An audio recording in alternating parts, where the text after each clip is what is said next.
वाराणसी के कई घाटों के बारे में सुना होगा, पर एक घाट ऐसा भी है जहां उत्सव और शोक एक साथ चलते हैं, जहां जिंदगी का अंत असल में मुक्ति की एक नई शुरुआत है।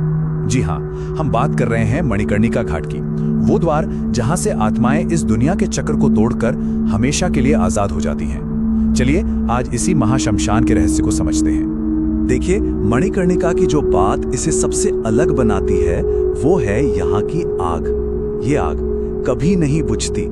दिन हो या रात, 24 घंटे यहाँ चिताएं जलती ही रहती हैं। कहते हैं कि ये ज्वाला सदियों से, मतलब सेंचुरी से ऐसे ही जल रही है, मानो ये समय को भी चुनौती दे रही हो।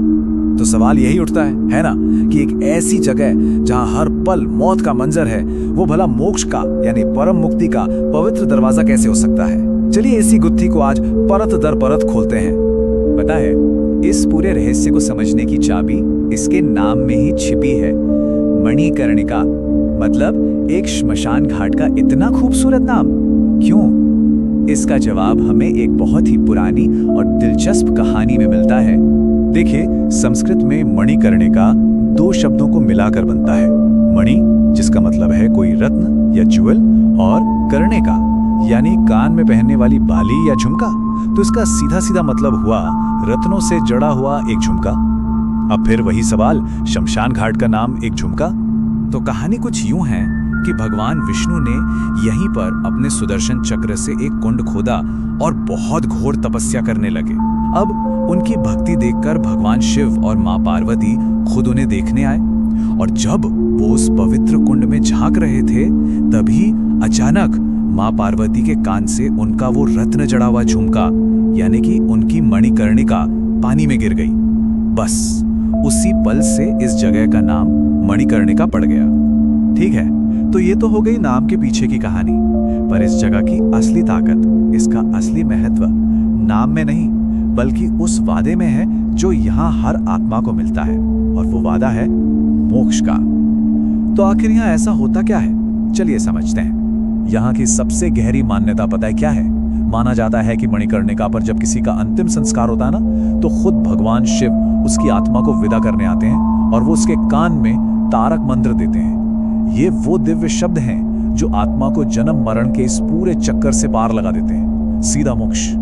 तो ये मोक्ष आखिर है क्या? देखिए, ये सिर्फ मरना नहीं है, ये है जन्म और मृत्यु का जो अंतहीन साइकिल है ना, उससे आजादी।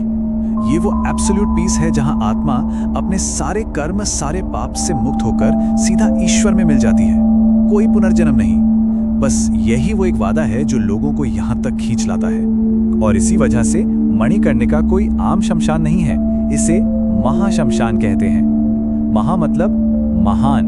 महान क्यों? क्योंकि यहाँ मौत कोई डर की बात नहीं बल्कि एक उत्सव है, एक सेलिब्रेशन है। ये वो जगह है जहाँ यूनिवर्स का सबसे बड़ा सच हर पल हमारी आंखों के ठीक सामने होता है। अच्छा, ये कोई नई जगह नहीं है। इस घाट का इतिहास तो हजारों साल पुराना है। इसका जिक्र आपको स्कंद पुराण जैसे पुराने ग्रंथों में भी मिलेगा।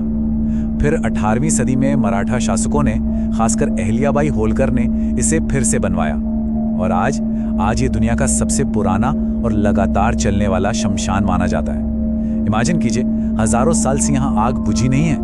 और पता है, यही वो जगह है जहाँ काशी का सबसे बड़ा पैराडॉक्स, सबसे बड़ा विरोधाभास देखने को मिलता है। सोच कर देखिए, एक तरफ लोग गंगा में डुबकी लगा रहे हैं, जिंदगी के लिए प्रार्थना कर रहे हैं, मंत्रों का जाप हो रहा है, और ठीक उनके बगल में चिताएं जल रही हैं, जिंदगी का सफर खत्म हो रहा है। यहाँ आकर लगता है जैसे जिंदगी और मौत एक दूसरे को देख रहे हैं, आमने सामने। ऐसा नजारा शायद ही दुनिया में कहीं और देखने को मिले। तो बात यह है कि मणिकर्णिका घाट सिर्फ एक धार्मिक जगह नहीं है, ये तो जिंदगी की सबसे बड़ी फिलॉसफी सिखाने वाला एक स्कूल है, एक ऐसी पाठशाला जहां से हर कोई एक बहुत गहरा सबक सीखकर जाता है। और जानते हैं वो सबक क्या है? सिर्फ 3 शब्द, सब कुछ नश्वर है। वहां जलती हुई हर एक चिता चीख कर बस यही कहती है कि चाहे कोई राजा हो या गरीब, ये शरीर, ये जिंदगी, सब कुछ टेम्पररी है। एक दिन सबने राख ही हो जाना है। यही आखिरी सच है। तो मणिकर्णिका सिर्फ एक घाट नहीं है ना? ये एक पूरा का पूरा आइडिया है। स्पिरिचुअली देखें तो ये मोक्ष पर हमारे विश्वास की सबसे ऊंची जगह है। कल्चरली देखें तो ये हमारे अंतिम संस्कार की परंपराओं का दिल है, उसका केंद्र है। और फिलोसॉफिकली ये एक नॉन स्टॉप रिमाइंडर है कि जिंदगी कितनी छोटी है और मौत कितनी बड़ी सच्चाई। तो चलिए आज इसी एक सवाल के साथ इस बात को खत्म करते हैं। अगर मौत अंत नहीं है बल्कि सिर्फ एक ट्रांसफॉर्मेशन है, सफर का एक अगला स्टॉप है, तो इस एक सोच से हमारे जीने का तरीका, हमारी जिंदगी का मतलब कैसे बदल सकता है? सोचिएगा जरूर।